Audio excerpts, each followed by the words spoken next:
I recently did an Instagram poll where I asked if anybody would be interested in learning how to change out a light fixture or fix a rubbing door.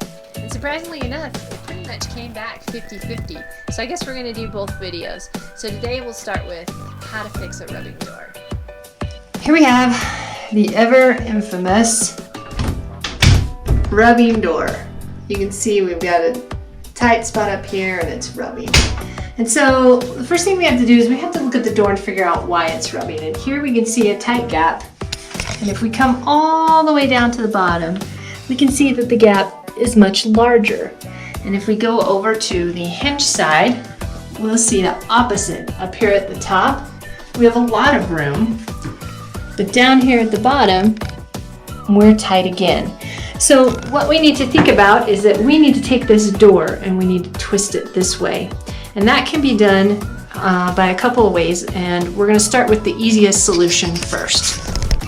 We know that the door needs to go this way up at the top because we're tight here and we have a gap here. And then one of the first things that we'll check will be the hinges. Sometimes the hinges are loose.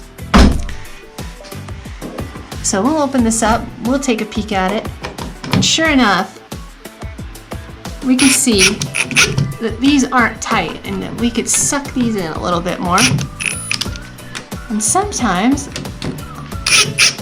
so we can see that this screw spins a little bit. So we'll go over how to fix that as well. So now that we've tightened that, let's see what our gap looks like. Much better. It's actually not rubbing anymore.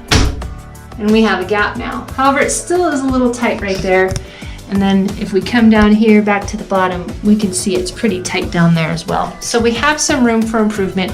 And if that doesn't happen to fix your door, what we'll do next is we'll address the hinges. The best way to fix these hinges is actually to remove the door. We can try to fix them while they're hanging, but a lot of times all that does is the stress that you put on them to fix them ends up stripping out the screws, and then we have a whole nother mess to fix. So we're gonna start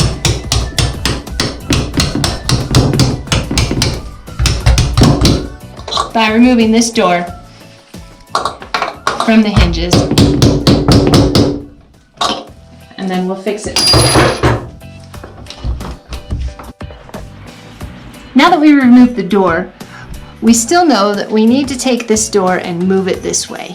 And so if we think about what direction we want to actually bend these hinges, is we want to actually bend them this way, okay? So if you look at the bottom of the hinges, you'll be able to gauge it and know exactly which way we want to do it. So we want to take these hinges and we want to move them towards the casing. Really, we're only going to need to remove the middle hinge and the top hinge. If you only have two hinges on your door, then that's still an easy solution. We're only going to remove the top one. So let's remove the middle and the top hinge.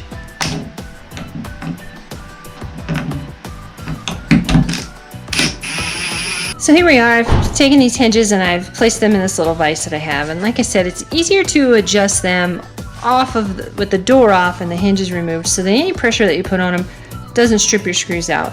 And all I've done is just taken a simple crescent wrench, and we can slip it on here and we can give them a little bit of a bend to adjust them out.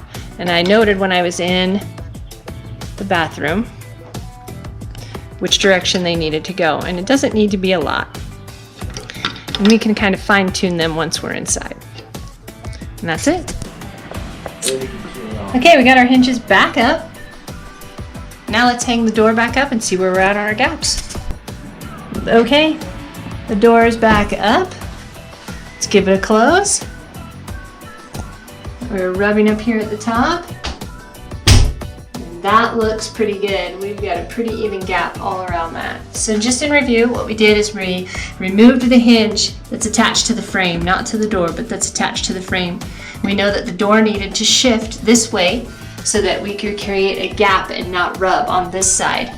Then we bent the tabs on this hinge and reinstalled our pins, and we worked on the top and the middle hinge just to give us a good gap. No more rubbing door, and we're ready to go. One final issue that we come across, just kind of as a bonus, is that sometimes our doors wiggle like this. And there is actually a tab inside of here that we can bend, and I will show you that will make our doors fit nice and tight. So if you look into here, you'll see that there's this tab right here, and it actually has a slot for your screwdriver. And you just put your screwdriver right into that tab, bend it out just a little bit. That's what that little tab is for, in case you've ever wondered. Got a slot to fit a screwdriver in, and you can bend that for adjustments. Just give that tab a little bit of a bend. Close your door, and it's rock solid.